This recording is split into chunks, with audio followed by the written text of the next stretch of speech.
nde tokumisika nzambe po atikela kibiso maloba moko abile Kunda Sisters un nouveau départ avec Jésus-Christ. Donc maloba na yango toza nango nzambe abondisa bana combat spirituel mobimba.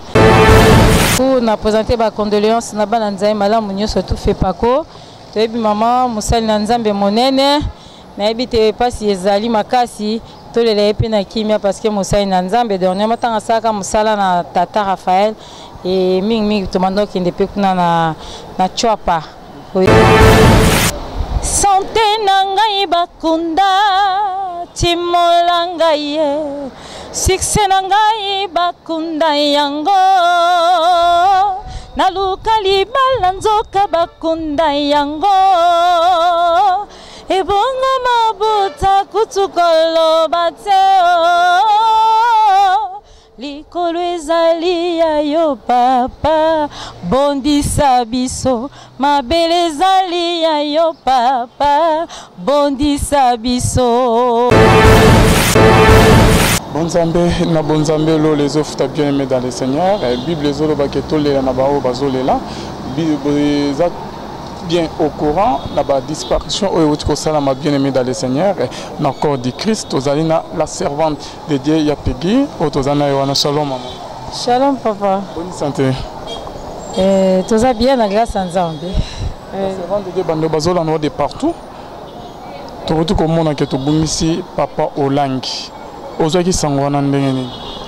Donc Telobina nous paie à son âme parce que Azam Moussa Nzambe makasi et de temps en temps tant que na orateur tant que ba orateur bato o nyosoti à combat spirituel va ebi orateur eza sika papa afandaka na mama Olangi mingi so ka ba kunda bazali banda kotisa bana donc na lo bango na ndenga ya mbela kabiso na sengo na respect o ya pesa biso na respect o pe biso to pesa ka bango poto benga bango ba parents donc eza pas tant to ka ki on a benga ki Moïse Wembo po maman tindaki asenga biso album o to sala ki asika pour que ba changer ki matériel ba ba sala ngo promotion na chaîne ya CVV international et tozaki na vendredi toki pe to pesier et à ma grande surprise pour babenga biso dimanche wana que papa za esusutie yango esali biso pasi makasi po tozaki pa apôtre tambu koki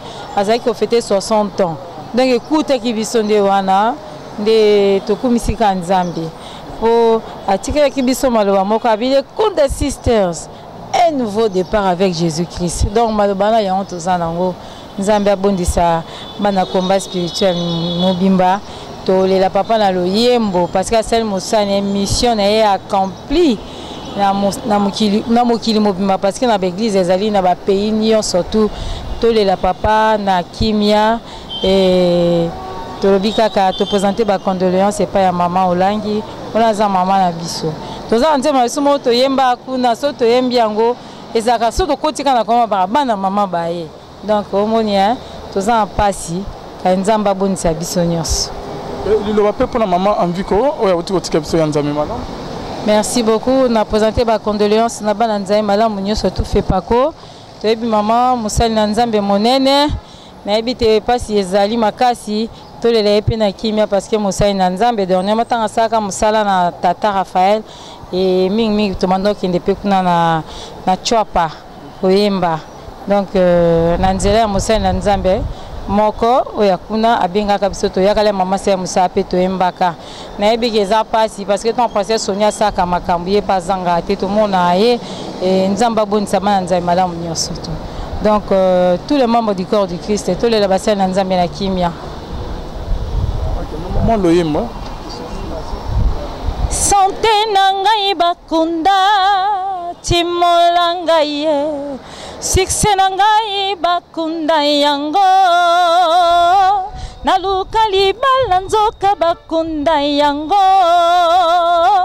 ebonga mabuta kutukolo bateo likolo ezali ya yo papa bondisa biso mabele ezali ya yo papa bondisa biso. Merci. Il y a Peggy, je crois que tu as numéro, il y a Peggy Nassé. Bon, quand on est en contact, merci maman. Ok, merci. Bonzambe, na Bonzambe.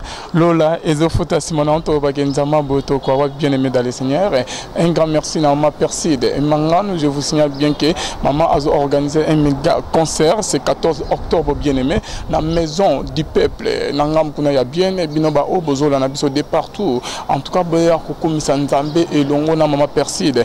Manganu, Mokoloana, Arosaye, Morote, Arosa accompagné, na ba musicien, chrétien. Surtout Yabasi Barozana Mama Perside Mangan Ponaroyemba. Je verrai Jésus le 14 octobre samedi à partir de 16h. Tokutanwana na maison du peuple bien aimé dans les seigneurs. Merci na Philomène Mukwaya Motema Yabi Vince de Romo depuis Londres na maman Gisèle Lukelo Motema ya papa Emmanuel na Boston na pasteur Feza Missia la bouche autorisée de l'Éternel na Ngambu Yazirike na Bosente maman Mami Munga Motema papa Blaise et Mbunga tika ete nzama lola amuna bina pe simana onto bake lola ezo futa biso merci.